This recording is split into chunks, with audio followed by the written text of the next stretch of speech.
But just know, usually the very thing you're afraid of is the thing you need to do. And then I rolled in a final. Inside, outside, airspeed, altitude, 3 to 5 seconds. I open fire. Take out that target and protect those Americans.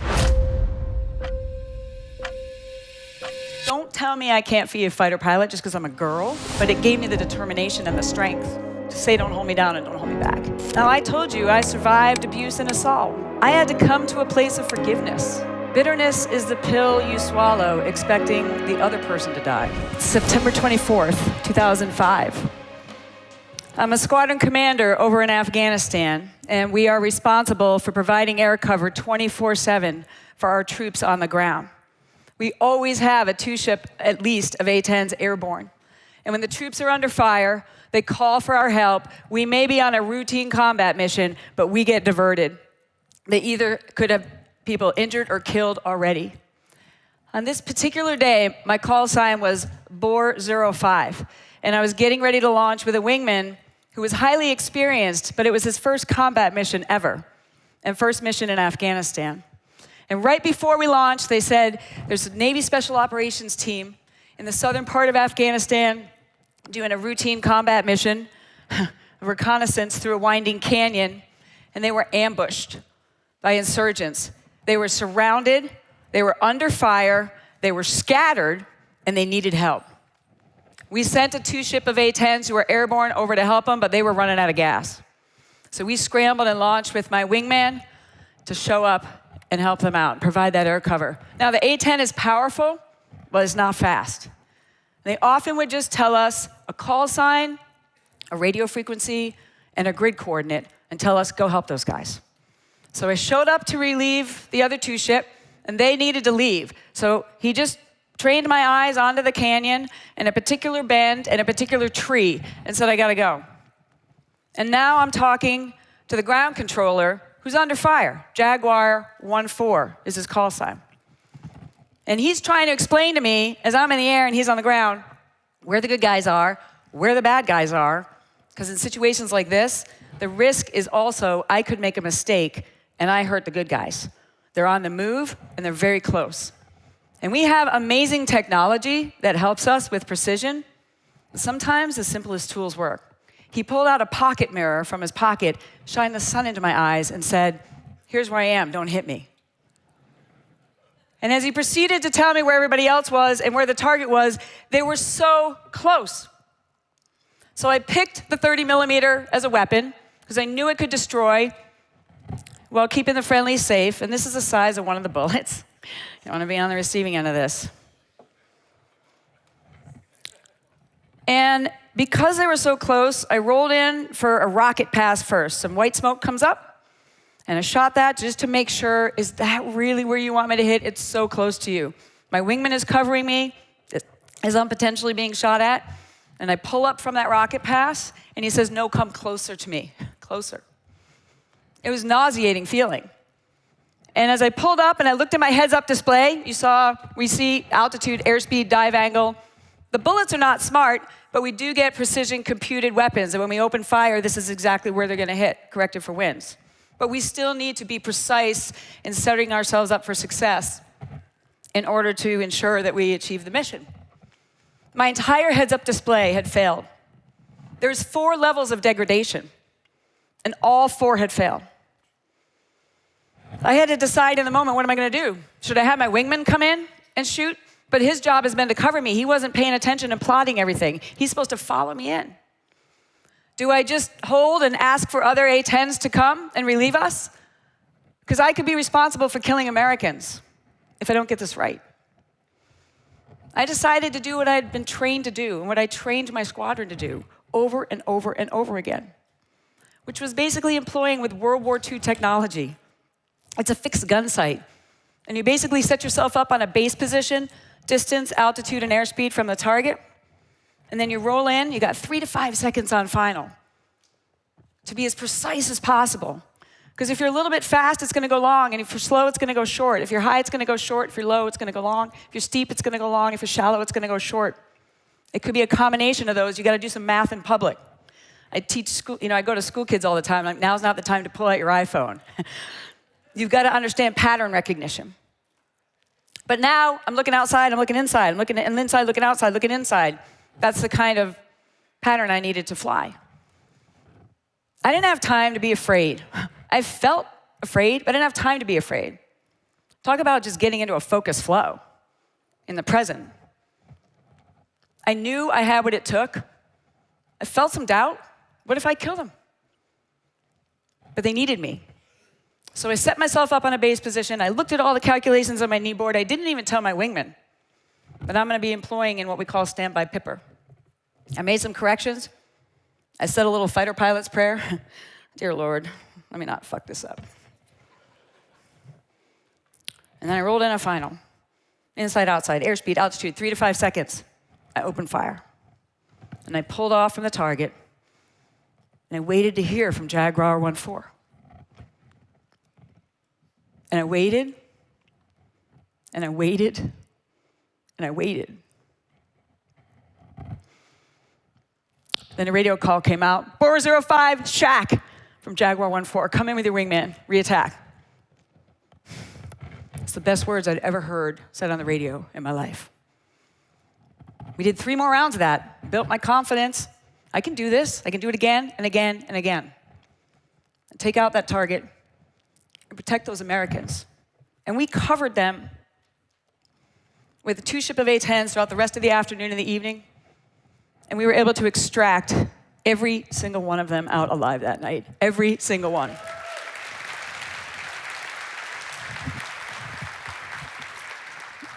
Now, you know, I could give a speech to you guys that's, hang on, can you bring the slides up? How to be a badass. In 4 easy steps. I mean, I could do that. Don, thanks for your introduction. I've done some hard things. You know, that was just one combat mission. We could spend our time together telling you about leading men and women in combat, overcoming fear, doing really complex stuff, and how you build teams of agility with a culture of trust. I could do that. I could give a speech about how once I finally became a fighter pilot, I actually took on the Pentagon in an 8-year battle. It's a long story. But the way they were treating our servicewomen in Saudi Arabia pissed me off. And I'm not one to walk by a problem. I fought for 8 years. I sued the Secretary of Defense, and I got a law passed. I give a speech about that, doing really hard things, David versus Goliath. Or how I do other crazy stuff in my free time. I could run the Ironman, or climb mountains, or paraglide, or things like that. Or, you may have heard just a few weeks ago, I was speaking in Nebraska. I was out running along the Missouri River in Iowa. Little did I know at the time that man was following me. Put on a stocking cap, stalked me for close to a mile. Ironically, I was listening to the book Untethered Soul by Michael Singer at the time. And I got fucking jumped by him. Jumped me from behind, took me by surprise, molested my body everywhere. I fought him off, and I chased him down. Now he's in jail while I'm here talking to you.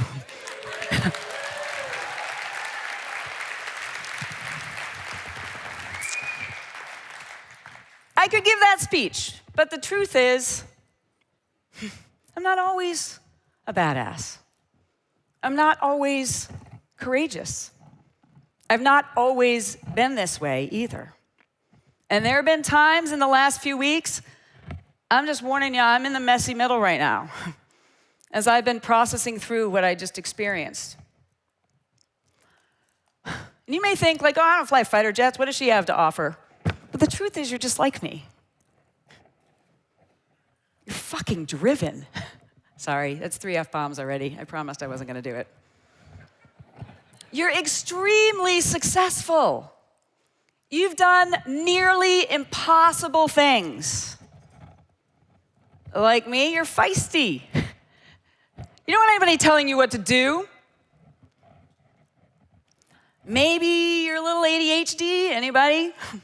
Man, when we focus, we change the world. When we're not focused, we're a disaster, right? And maybe you've been through some hard things in your life, as I have. And maybe they propel you and fuel you. Maybe you're running away from demons, maybe you're chasing them. Maybe you've unpacked your shit, maybe you haven't. But you're here, like I am, as a member of Genius Network or at this event, because you want something more. You want to be connected to people who are not narcissists. You want to 10x your life and your business. Maybe you know deep down inside there's something holding you back or some fears that are stopping you. But you are drawn to this place that Joe creates with his authenticity and transparency because you knew you were meant for more and you truly want to fly. And I'm not talking about fighter jets, I'm talking about in life. And that's why I'm here too. You're open and you're growing. And so today I just want to share from my heart, in the messy middle, some tools that I've used along the way that are allowing me right now to be processing the trauma I just went through, determined that it's not going to get stuck in me. And I'm doing it publicly in part for that reason. I can't contract if everybody's waiting to hear how I'm doing. And so part of the process I want to share with you and the framework that I've learned, that I just decided when I was young, I wasn't going to let anybody stop me from the life I came here to live. I wasn't going to let the culture define how I was supposed to behave. I wasn't going to let a law or an attitude stop me from being who I was destined to be and live the life that I wanted to create. And the first step of that process starts with the simple words, I am. Now, many of you maybe have used I ams in your life, where you think about how you're gonna manifest, whatever it is you want to come true. When I was a cadet at the Air Force Academy, they told me I couldn't be a fighter pilot. I said, I am a fighter pilot. I didn't wish, I didn't hope, I decided. I'm a fighter pilot. And I willed it into existence. I spoke it into the universe. And my actions, my thoughts, my decisions, they all made that happen. Same thing, when I was yelling at the TV, I need to go, I'm gonna go to Congress. I just willed it into existence. So we can use these words in a very tactical way because it impacts kind of where we're going and what we're thinking about. But I want to talk a little bit deeper about the divine essence of who you are. When, you're going to meet people this week and they're going to say, who are you? Or what do you do? And you're going to say, oh, this is what my business is. Or, I'm a father, or I'm a mother, or, I'm an entrepreneur for sure. I'm a cancer survivor, whatever it is that you label yourself with. But, you say you're a husband. What happens when your wife passes away or you get the divorce papers? Is that the true essence of all of who you really are? You say you're a business owner to answer that. But then you exit or your business fails. Is that the true essence of who you are? No. Those are things that you do. Those are roles that you are in, but it's not who you are. For me, we're going to go through these 4 things today, but we're going to focus mostly on who are you? It's kind of like a flight mission. Where are you? Where are you going? And where have you been? And so for me, to answer the question, who are you? You could put any of these up there. Colonel, fighter pilot, all these things I've done, all these things I like to do, all these things that describe us. Oh, yeah. All these roles I'm in, not currently a girlfriend, a lover, but I'm accepting applications.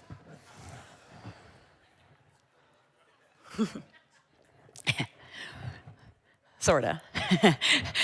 But seriously, this is often how we define ourselves, by these external things that we do. And I'm not gonna make you write them down. I got a worksheet here, but I'm not even gonna start with that because I don't want you stuck on those external things because they're not who you really are. That's not who I really am. See, I believe we're spirits who are having a physical existence that are gonna transcend and be spirits again. You can believe that or not, that's my view. My dad passed away very suddenly when I was 12 years old. He didn't know that day he was gonna take his last breath. And if you take your last breath today, or 50 years from now, or you get cryogenically, preserved, that's a separate topic. don't we all want to say, I lived the life that was aligned with who I really am and why I came here? So it's not just your why, which Damon talked about, but it's your who. Who am I really? And it's not all this for me. And you know what? I'm just gonna take it off because I think it's distracting. I'm stripping on stage, Joe. How we doing here? All right? So when we take off those external things, don't trip.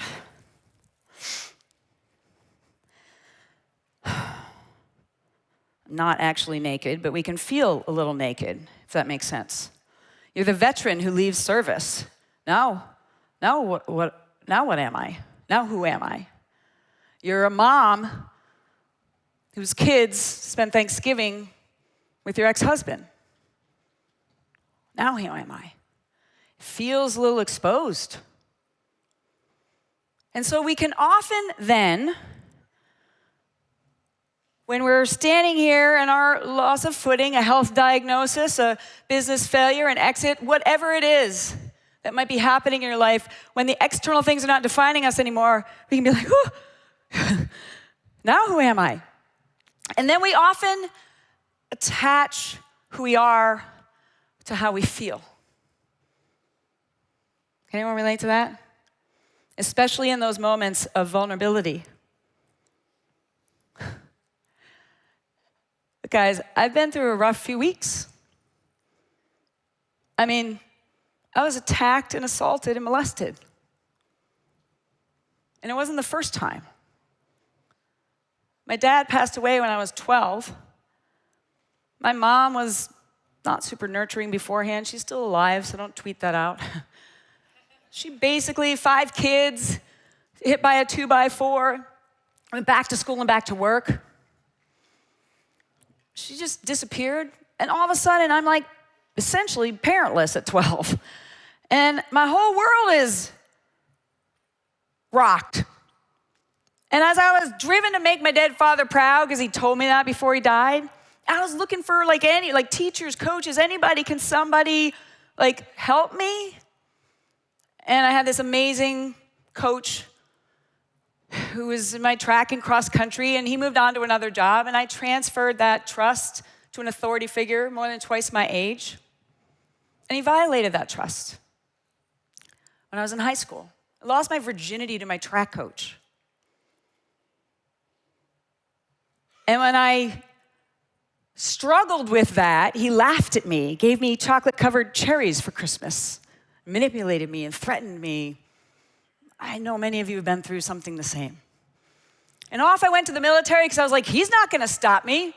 And I repeated the pattern in my life of others in power over me, just looking for a father figure, and them crossing the line and abusing it. Later, one of my commanders, I tried to confront him on it, and he raped me.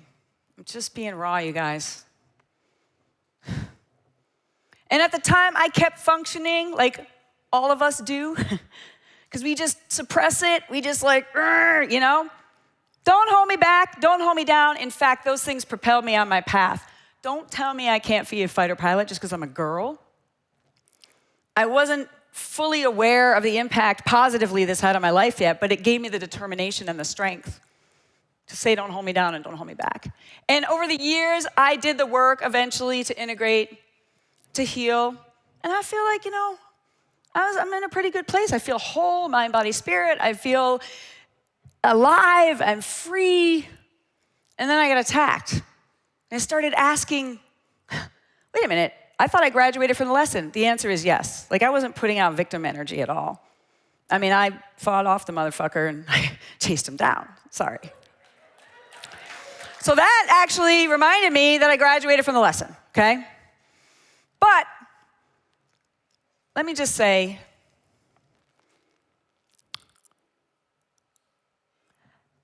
had that happened to me a year ago, and I was not in Genius Network, I wouldn't have had messages from Joe saying, hey, are you okay? I wouldn't have had Don Wood checking in with me, making sure my neurology was processing and I was getting into a parasympathetic state, and reminding me that he touched my body, but he didn't touch me. I wouldn't have had Sam Karashi, he's back there, come on, who I've been working with now, to uncover some of the emotions that were revealed in that moment. And in the moment, I was just angry. I was like, I chased him down as I called 911, and you're not getting away with this. And I just spoke that into existence. But over the last few weeks, there are some other emotions that are rising that have nothing to do with the attack. See, often we go through experiences in life, and the emotions that rise from them, they're never about the thing. Can anyone relate to this? Like somebody cuts you off in traffic, and you're like, you get road rage. Or the fight you have with your spouse. It's never about the thing. Whenever we have negative emotions rise, it's usually about something deeper. Can I get an amen? Everybody agree? And over the last few weeks, I was feeling like I am what I feel. And you know what? Now this one's going to be tricky. This is what emerged for me.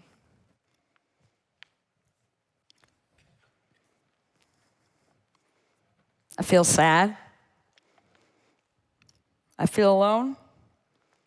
I feel scared. I feel lonely. And the whole process has made me feel pretty vulnerable. But I know the truth that I am not what I feel. And I know that processing and integrating and expressing and releasing these feelings, they don't have any power over me. I'm already in a better state. And so what I'm going to ask you to do for just a minute, with the worksheets that are there, you may be feeling negative emotions right now. Hopefully not towards me, but something I said may have triggered something. And if you don't feel negative emotions right now because you feel connected and jazzed and you're a genius, that's okay. Write down the pattern of negative emotions that rise in your life. If you're not willing to write them down, ask your spouse someday, or people who know you. They know your pattern. You're anxious, you're angry, you're afraid. Don't focus on who it's towards or what the circumstances are. Just write down the pattern. And you can use nouns or verbs, anger or angry, furious, pissed, outraged.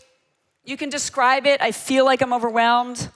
I feel like I'm not understood. I feel like I'm drowning. Whatever it is, just take a minute and write them down.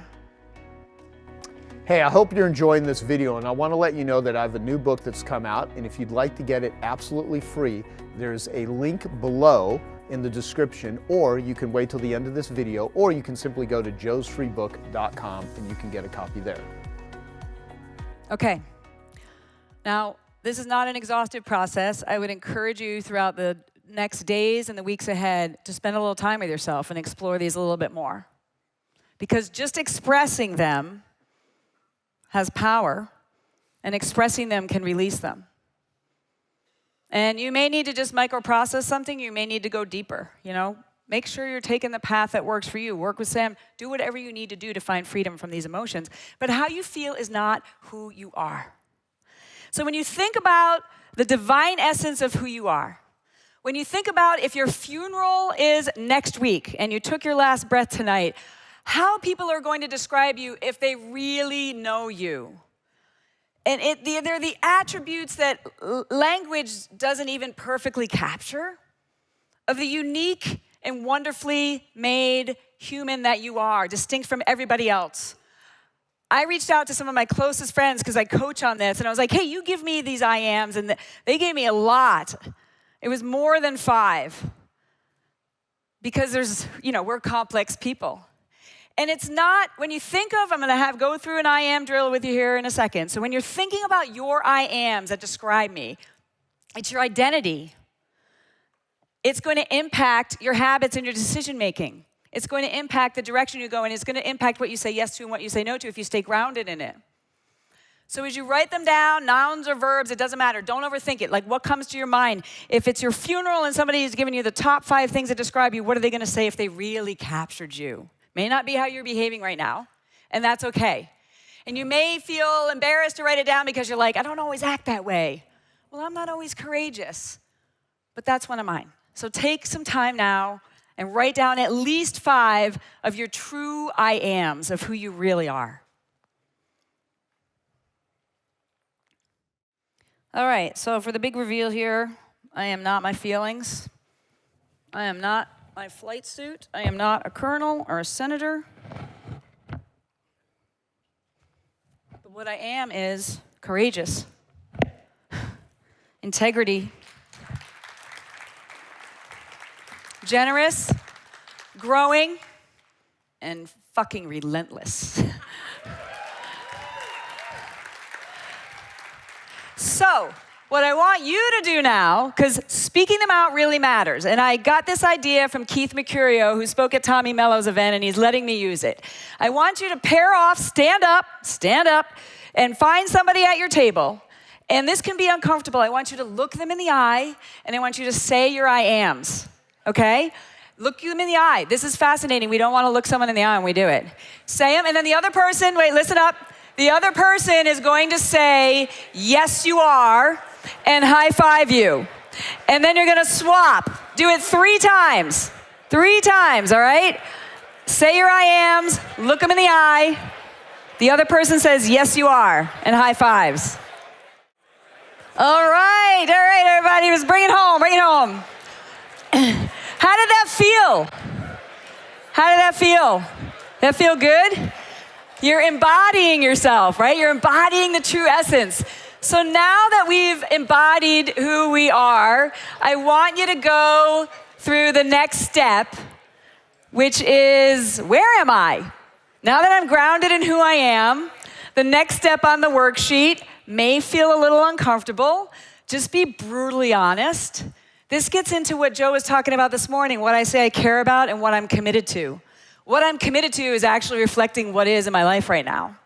So I want you on the next part of the worksheet to just answer the question on a scale of 1 to 10.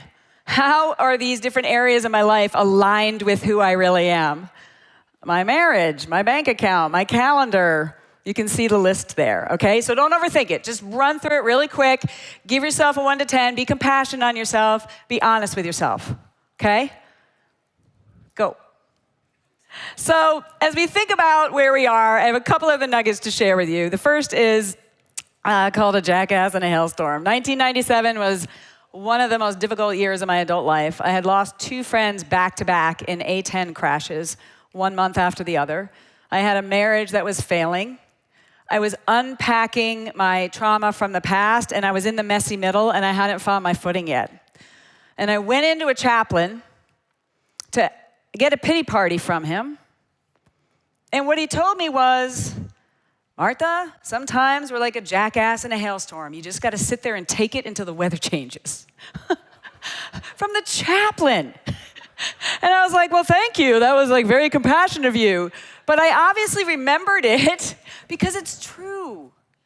The weather always changes. Hailstorms don't last forever, nor do sunny circumstances. With everybody here in the room, some of you are in a hailstorm right now.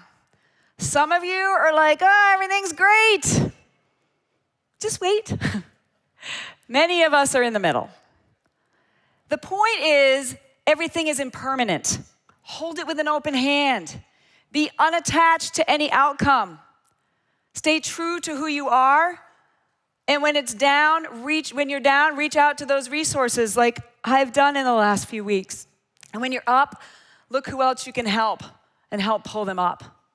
But just keep that mindset of like, well, I'm in a hailstorm right now, but it's gonna stop. The other thing, when we're thinking about where we are and what holds us back from living freely and flying in the divine essence of who we are, there's one main obstacle: fear, right? I mean, that may be one of your negative emotions, but oftentimes it just rises like, oh, I don't know, I might lose everything. Or sometimes we risk a lot of things externally, but really we don't want to address those things that we're really afraid of subconsciously. And I'm around for the next few days, and we can talk more about overcoming fear. It's not the focus of my speech today, but just know usually the very thing you're afraid of is the thing you need to do. And I want you to, we're not going to do it right now. There's a spot on the sheet for you to just write down what you think the biggest fear is that's holding you back right now. And then commit to sharing it with one person today. Share the fear. Because there's something about shining a light on a fear that takes its power away. Everybody going to do that tonight, before tonight? Please do. All right. So next thing is, where am I going? Okay? And so, I'm a pilot. We go where we take off and point towards. I'm a paragliding pilot. Here's a little video I want to show you where I'm paragliding off this mountain. And I wanted to make sure that I didn't hit those trees to the left. I really, really, really wanted to make sure I didn't hit those trees. I was so focused on making sure I didn't hit those trees that I flew into the trees. You've heard the analogy, race car drivers, if you're looking at the wall. Yeah. Oh, crap. Yeah. All right? So the point is, you go where you are looking. Earl Nightingale taught us, right? We become what we think about. What you focus on grows. What you resist persists. And so if you're grounded in who you are, but you're spending your whole day worried about shit that's not aligned with that, you're going to go where you're thinking, where you're feeling, where you're looking, what you're focusing on, what your calendar says. And you all know this, but I just want to remind you, if I'm taking off from Phoenix, I'm either going to California or I'm going to New York. I got to decide where I'm going, and then I got to put my plane there because I'm the pilot of my plane, and I'm responsible for that. So you go where you're looking. And then the last piece I want to talk about is where you've been. Now, this goes back to some of those negative feelings maybe that you wrote down. When you're flying, we want to make sure that we're aerodynamically slick, that we don't have drag. They call it drag aerodynamically, because you know what drag does when you're flying? It slows you down, and it takes up fuel. So this is a picture up here of me in the Azores bringing my squadron over to Afghanistan with a big fuel tank on. I'm not going on a combat mission with a big fuel tank on and my gear down, because it's slowing me down and it's holding me back. So when you think about those negative feelings that you wrote down earlier, when you think about the negative life experiences or the traumas that you've been through in the past, are they holding you back? Are they drag on you fully flying freely in your life right now? Now, I told you I survived abuse and assault. I had to come to a place of forgiveness. Bitterness is the pill you swallow expecting the other person to die. And if you're hanging on to unforgiveness, or you're still trying to prove somebody wrong, or you're stuck in a place of anger for somebody who screwed you, how is that serving you? How is that serving you living your life fully and freely? It's not. So I want to wrap up your time on the worksheet today for you to just reflect for a minute on some of the things that might be holding you back. It may be related to those feelings. It likely is. I only had a few lines to put down negative traumatic life experiences. We probably all have a lot more than 3. Or any drag that you need to drop, that you feel moved to do. Somebody you need to forgive, somebody you need to ask for forgiveness from. You know there's something deep down that's taking up fuel and slowing you down. What is it? Just spend 1 minute focusing on that and reflecting. You don't have to tell anybody else. I'm not going to make you high-five anybody about this, all right? God bless America, land that I love. Stand beside her and guide her through the night with the light from above. From the mountains to the prairies to the oceans, white with foam. God bless America,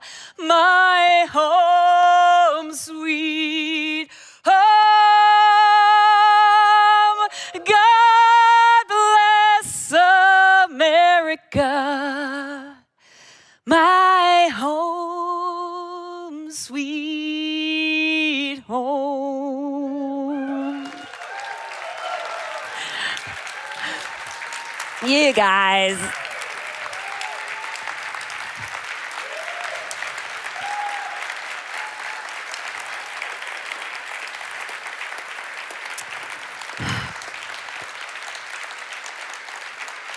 So while you're standing, and I know we have 14 countries here, and you feel that way about your own country. While you're standing, as we wrap up, close your eyes for just a minute. And I want you to imagine it's a year from now. You're back at the annual meeting. You have connected and reconnected with the divine essence of who you really are. You've identified your fears and overcome them. You've expressed and released the negative feelings that are a pattern in your life. You've dropped the drag because you're committed to 10xing everything in your life. And that includes creating and co-creating the life that you came here to live in all aspects without excuse. How does that feel? Amazing? All right, you can open up your eyes, and I want to finish with everybody saying out loud your I ams to me and together. Are we ready? All right, ready? On 3. 1, 2, 3. I am courageous. I am integrity. I am generous. I am growing. I am relentless. Yes, you are. Joe, let's bring it home. Where's Joe? Yes, you are. Yes, you are. All right, Joe's supposed to come up here. Come on, buddy.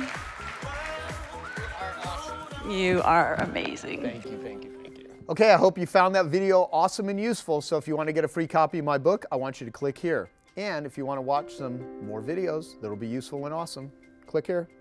Go ahead. You're over here. Do it now. Come on. Thank you. Watch them.